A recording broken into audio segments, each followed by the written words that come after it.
एक भाजी जरी घेतली तरी त्याच्या हजारो रेसिपीज किंवा हजारो प्रकारे ती आपण बनवू शकतो असं म्हटलं तरी काही वावगं नाहीये. तर अशीच वांग्याची भाजी आणखी एका पद्धतीने मी बनवली होती. म्हटलं चला तुमच्याशी शेअर करूया. तर ही वांग्याची भाजी बनवण्यासाठी मी वांग्याच्या छोट्या-छोट्या 4 फोडी करून घेतल्या.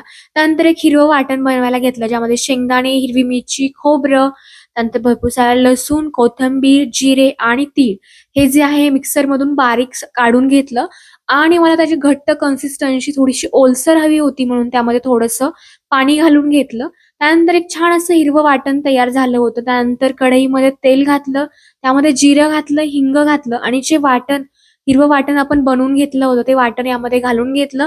त्याला छान असं परतून घेतलं.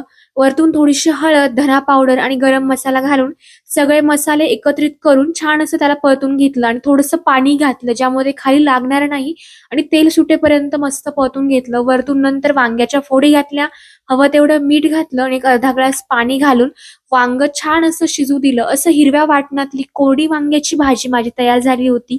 जर तुम्ही अशा पद्धतीने वांग्याची भाजी बनवली नसेल तर एकदा नक्की ट्राय करा. काही छान ऑकेजन असेल तर ही भाजी परफेक्ट आहे. सो नक्की ट्राय करा. भेटूया नेक्स्ट ब्लॉगमध्ये. तोपर्यंत बाय.